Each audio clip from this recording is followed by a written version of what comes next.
আপনার বাপ মারা গিয়েছে, আপনি বললেন যে বাবা আমি এই বুদ্ধিজীবী কবরস্থানে আমার বাপটারে শোয়াবো। গোরস্থানের লোকজন বলবে ঠিক আছে, কয় বছরের লাগে শোয়াইতে চাও? 25 বছরের লাগে, 20 বছরের লাগে। 20 বছরের লাগে দাও 90 লাখ, 25 বছরের জন্য দাও 1 কোটি, 30 বছরের জন্য দাও 1.5 কোটি, এরকম টাকা আছে। আর আজিমপুরে কত? আজিমপুরে আপনি আপনার বাপ মাকে যদি দাফন করে আপনি যদি বলতে চান যে আমি এই কবরটা 10 বছর রাখতে চাই, তাহলে 5 লাখ দেওয়া লাগবে। কয় লাখ? 15 বছরের জন্য 10 লাখ, 20 বছরের জন্য 15 লাখ, 25 বছরের জন্য 20 লাখ। মানে একটা কবর যদি আপনি 25 বছর ওখানে রাখতে চান, কত লাখ দেওয়া লাগবে? 20 লাখ। অনেক পাগল আছে এটাই করে। মানুষের কাছে আল্লাহ কি চাই? রব্বুল আলামিন এই মানুষের কাছে চাই, ওমা খালাকুতুল জিন্না ওয়াল ইনসা ইল্লা লিয়াবুদুন।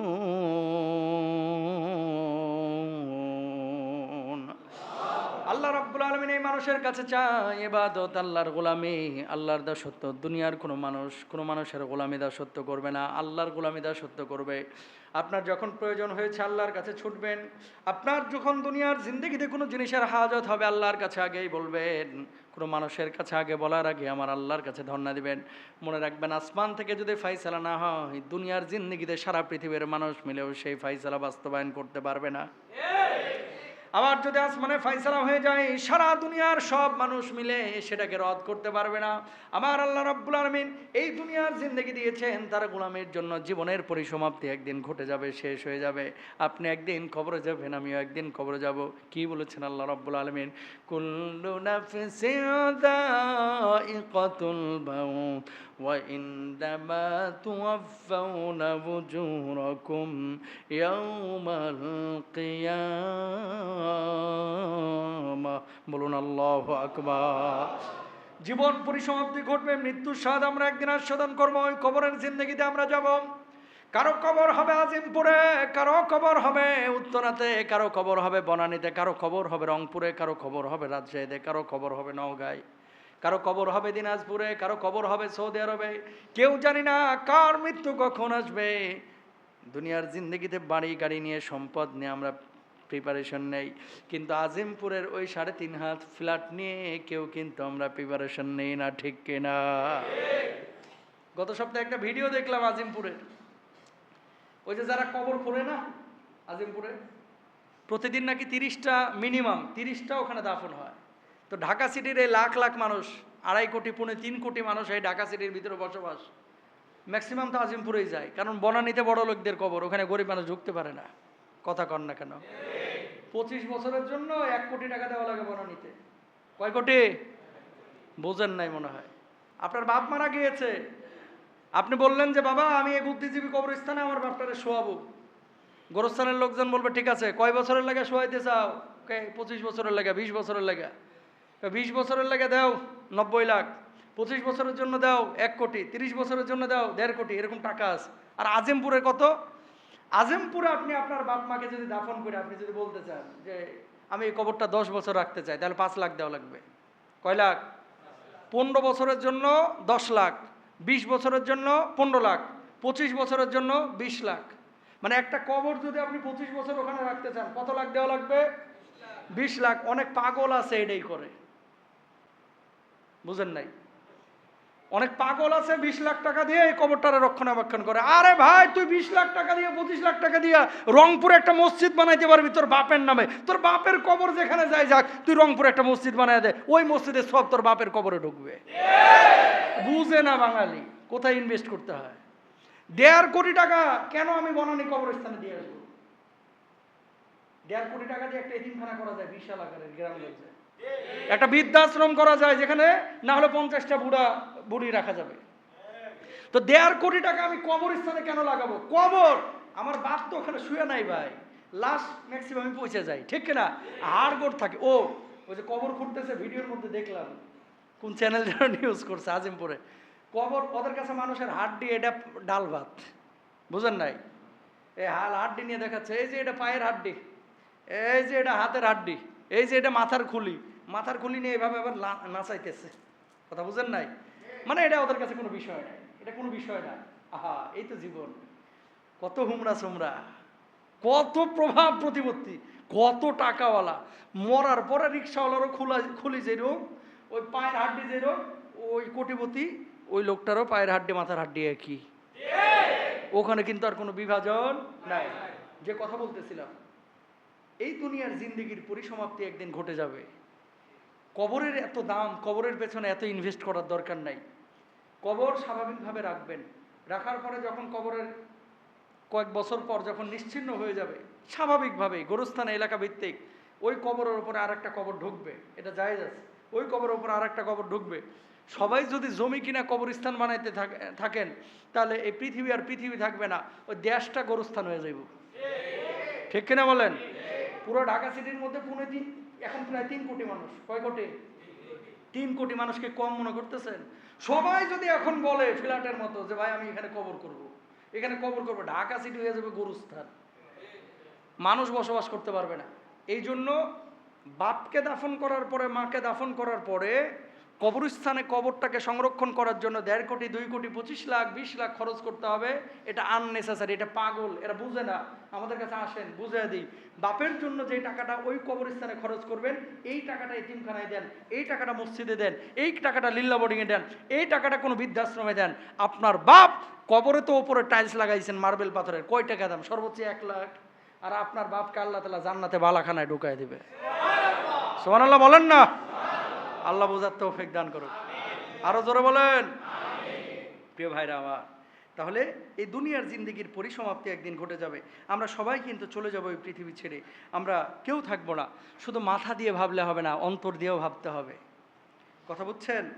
এই পৃথিবীর বুকে আমরা তো ভাবি অনেক, এমন বুদ্ধিজীবী আছি যে বুদ্ধি মানে মাথায়, ব্রেনের উপরে এত চাপ পড়ছে যে চুল আর মাথায় ঠিক না, এখন চুল গেছে গা উইরিয়া। তারপরে খালি আজে বাজে বকে। একবার আল্লাহ নাই, নবী আছে, নবী নাই, আল্লাহ আছে, সব কিছু এমনি এমনি হয়ে গেছে। ন্যাচারাল কিছু মানুষ আছে না, নাস্তিক, কয়েক সব কিছু এমনি এমনি হয়েছে। এ হায়াত মত এগুলো এমনি এমনি, আবার দুনিয়া থেকে একদিন বিদায় নিয়ে চলে যাবো, সবই এমনি এমনি, সব এমনি এমনি, সবই এমনি এমনি। অসুস্থ হইলে তখন আবার হসপিটালে দৌড়াস খায়, এমনি এমনি তো ঠিক হইব। কথা বলেন না কেন? অসুস্থ হইলে হসপিটালে যাও কেন? করোনা হইলো মানে ভ্যাকসিন নিলা কেন? সব তো এমনি এমনি। কোনো কিছুই এমনি এমনি না। একজন নিয়ন্ত্রণকারী আছেন, তিনি কে? আল্লাহ সুবহান। শুধুমাত্র মাথা দিয়ে ভাবলে হবে না, অন্তর দিয়ে ভাবতে হবে। কি দিয়া? অন্তর দিয়ে। শুনেন,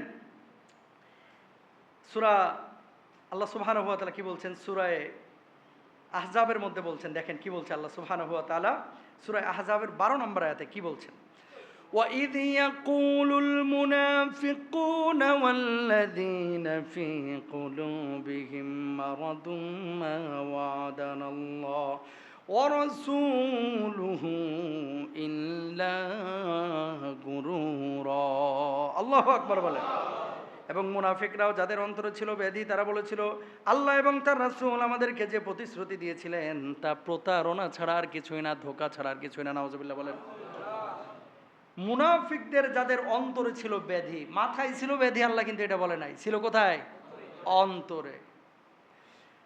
এরপরে দেখেন সূরা সিজদা 9 নম্বর আয়াতের মধ্যে আল্লাহ রাব্বুল আলামিন কি বলছেন? সুম্মা সাওয়াহু ওয়া নাফাখা ফীহি মির রূহিহি ওয়া জাআলা লাকুমুস সামআ ওয়াল আবসারা ওয়াল আফইদা ক্বালিলাম মা তাশকুরুন। রব্বুল আলামিন বললেন, পরে তিনি ওকে করেছেন সুষম এবং ওতে ফুঁকে দিয়েছেন রূহ তার নিকট হতে, এবং তোমাদেরকে দিয়েছেন কর্ণ, চক্ষু, অন্তঃকরণ। আল্লাহ রব্বুল আলামিন এখানে রূহটাকে ফুঁকে দিয়েছেন কলিজার মধ্যে, হৃৎপিণ্ডের মধ্যে, এই বিষয়ে ইশারা করেছেন। বর্তমান বিজ্ঞান কিন্তু এই কথাই বলতেছে যে মানুষের ব্রেনের সাথে মানুষের অন্তর, মানুষের হৃৎপিণ্ডের একটা সম্পর্ক আছে। আগে হৃৎপিণ্ড সিগন্যাল দেয়, তারপরে ব্রেনে কাজ করে। বলুন সুবহানাল্লাহ। মানে হৃৎপিণ্ড যদি না থাকে আপনার মাথায় কাজ করবে না। বুঝাইতে পারছি আপনার কথা? মানে আপনি যে কোনো কাজ যে করবেন, আপনি নামাজ পড়তে আসবেন, আগে সিগন্যাল দিবে কোথায়? হৃৎপিণ্ডে। এই হৃৎপিণ্ড মানে রূহটা আছে মূলত মাথায় না, কিন্তু মানুষের রূহ আছে কোথায়? বুকে। বুকে। এখন কলিজার কোন পাশে এটা আল্লাহ ভালো জানে। তবে মুফাসসিররা একটা ব্যাখ্যা করেছেন, মানুষের হাড়, গরুর যে হাড় আছে, মানুষের কিন্তু হাড় আছে, হৃৎপিণ্ড আছে। আপনি যখন হৃৎপিণ্ডটা কাটবেন, কাটার পরে একটা কালো অংশ দেখা যায় একবারে হৃৎপিণ্ডের মাঝামাঝি অংশে। বিজ্ঞান মানে মুফাসসিররা বলতেছে রুহের অবস্থান হচ্ছে এখানে। দেখেন আপনার এই খাঁচার কিন্তু কোনো দাম নাই, দাম হচ্ছে আপনার রুহের। যতক্ষণ রুহ আছে এই খাঁচাটার দাম আছে। রুহ যখন উড়ে চলে যাবে, একটা খাঁচা থেকে পাখি উড়ে গেলে যেমন সেই খাঁচার কোনো দাম নাই, এই রুহটা যদি, রুহ নামক পাখিটা যদি বডি থেকে উড়ে যায়, এই বডির কোনো দাম। প্রাণ পাখিরে হারের খাঁচায় বন্দি কইরা দিয়ার বিধি বানাইলা মানুষ। ভালো মন্দের বিচার করতে, ভালো মন্দের বিচার করতে দিলা তারে হুঁশ। প্রাণ পাখিরে হারের খাঁচায় বন্দি কইরা দিয়ার বিধি বানাইলা মানুষ। আলহামদুলিল্লাহ বলেন। তার মানে এই রুহটা এখানে আছে কোথায়? কলবের ভিতরে। কলবটাকে ঠিক করেন, রুহটাকে ঠিক করেন। আমরা হার্ট যখন ব্লক হয় রিং পরানোর জন্য চেষ্টা করি, হার্টে যখন রোগ হয় ডাক্তারের কাছে যায়, কিন্তু হার্টের ব্লক, হার্টের রোগ, এই রোগের চাইতে বড় রোগ হচ্ছে অন্তরের মধ্যে, হার্টের মধ্যে, হৃৎপিণ্ডের মধ্যে, রুহের মধ্যে পাপের জাগরণ ঘটা। ঠিক কিনা? সুতরাং রুহটাকে, হৃৎপিণ্ডটাকে আগে ঠিক করেন। হুজুর স্ট্রোক বেড়ে যাচ্ছে, স্ট্রোক বাড়ে কাদের? কাদের স্ট্রোক বাড়ে? যারা বেশি ভেজাল খায়। কথা বুঝছেন? আগে এত স্ট্রোক ছিল না, এখন বেশি ভেজাল খাচ্ছি, এজন্য স্ট্রোকটাও বাড়ছে। আল্লাহ সুবহানাহু ওয়া তাআলা আমাদের এই হৃৎপিণ্ডটাকে বিশুদ্ধ করার তৌফিক দান করুন। কালকে মাননীয় প্রধানমন্ত্রী একটা কথা বলেছেন, এটা আপনাদেরকেও সোচ্চার করার জন্য বলতেছি। এটা আলেম উলামারা বহু আগে থেকে বলতেছিল, কিন্তু আলেম উলামাদেরকে অনেকেই বাঁকা চোখে দেখতো। কালকে প্রধানমন্ত্রী বলার পরে কিন্তু এখন সবার চোখ খুলে গেছে। বাস্তব পার্বত্য চট্টগ্রাম কক্সবাজারের কিছু এরিয়া নিয়ে সাদা চামড়ার পশ্চিমা বিশ্বের ওই হাইওয়ানগুলো একটা খ্রিস্টান রাষ্ট্র করতে চাচ্ছে। নাউজুবিল্লাহ জোরে বলে। কারণ কি? এই বাংলাদেশের চতুর্দিকে ভারত, একদিকে মিয়ানমার, বঙ্গোপসাগরের এই এরিয়াগুলো নিয়ে কিন্তু মানুষের মধ্যে কোনো মারামারি নাই। কথা বুঝতে পেরেছেন? মারামারি নাই। কিন্তু কারা চায় এগুলো? যারা খ্রিস্টান রাষ্ট্র, ওই ফিলিস্তিনের মধ্যে, মিডিল ইস্টের মধ্যে ইসরায়েলকে যেমন যারা ঢুকাইছে, ইসরায়েলকে ইহুদিদের রাষ্ট্র বানানোর জন্য যারা সহযোগিতা করেছে, ওই সাদা চামড়াওয়ালারাই আমাদের এই বাংলার কিছু অঞ্চল দখল করে খ্রিস্টান রাষ্ট্র বানাইতে যাচ্ছে। 71 সালে মুসলমানরা মানে বুকের রক্ত দিয়েছে শাহাদাতের তামান্না নিয়ে। বাংলাদেশের আলেম উলামা যতদিন জাগ্রত আছে, সাধারণ ইমানদাররা যতদিন জাগ্রত আছে, ইনশাআল্লাহ পার্বত্য চট্টগ্রামের এই সমস্ত ষড়যন্ত্র কেউ মেনে নিবে না। সবাই আমরা জবাব দেব ইনশাআল্লাহ বলে। কারণ স্বাধীন সার্বভৌমত্ব রক্ষার জন্য এখানে কে আওয়ামী লীগ, বিএনপি, জাতীয় পার্টি এই বিষয়টা না। মিডল ইস্টের বিস্ফোরা যেমন ইসরায়েল আজকে এই খ্রিস্টান রাষ্ট্রটা এখানে এই কারণে গড়তে যাচ্ছে, এটা সারা এই অঞ্চলে উপমহাদেশের বিস্ফোরায় পরিণত করবে এই হাইওয়ানগুলো। এই স্বপ্ন কখনো তারা বাস্তবায়ন করতে পারবে না। ঠিক না? আপনারা প্রতিবাদ করবেন না? কখনো যদি বুকের রক্ত দেওয়ার প্রয়োজন হয় রক্ত দিবেন না? কখনো আন্দোলন করার প্রয়োজন হলে আন্দোলন করবেন না? থামেন, ওটা পরে, ওটা পরে। আগে নিজের বাল বাচ্চা, আহাল পরিবার, গেদাগুদা যেগুলো পরিবারের মধ্যে আছে, এগুলো ওদের সাথে মিশতেছে কিনা আগে দেখেন। অনেকে আছে খ্রিস্টান হিন্দুদের সাথে এখন প্রেম করে, অনেক খ্রিস্টান হিন্দুরা মুসলমানদের সাথে প্রেম করে। নাউজুবিল্লাহ বলেন। এই রংপুরের অনেক মুসল্লি আপনারা এখানে আছেন, আপনাদের দিকে ছাগল দিয়ে খ্রিস্টান বানায় ফেলায়। আপনারা বুঝেন না এগুলো। কি করে জানেন? ক্ষুদ্র ঋণ নিয়ে যায় খ্রিস্টানরা, আর ওদেরকে টাকা দেয় ওই পশ্চিমা বিশ্বের সাদা চামড়াওয়ালারা। নিয়ে যে মুসলমানদেরকে টাকা দিয়ে এরকম বোঝায় আর কি, যে এত বিপদে কই তোমার প্রভু তো কোনো হেল্প তোমার করলো না। হেল্প করলো কারা করলো? তোমরা করছো। এইভাবে মডিফাই করে, বিভিন্নভাবে মডিফাই করতে করতে একসময় খ্রিস্টান বানায়। আল্লাহ ওদেরকে বুঝদান করুক। বাংলাদেশে এনজিও থেকে সাবধান। ঋণ যদি নেওয়ার প্রয়োজন হয় মুসলমানদের কাছ থেকে নেন, কিন্তু এই খ্রিস্টান যারা আছে, যারা এই এনজিওগুলোতে কাজ করে, ম্যাক্সিমামের উদ্দেশ্য খারাপ। দুধের কোটা দিবে তো মনে করেন 200 টাকার, আর ফায়দা নেবে 400 টাকার। ওই ডাক্তার ইউনূসের ওই যে কি গ্রামীণ ব্যাংক নাকি দেখছেন না, দুধেলা গায়ে মনে করে পুরা গ্রাম অঞ্চলের মানুষকে টাকা দিছে 16,000। স্বামীর কথা মানবো না, কিস্তি দেওয়া ছাড়বো না, আছে না? দিছে 16,000, উঠে নিয়ে গেছে 33,000, তারপরে বলো সে শোধ হয় না।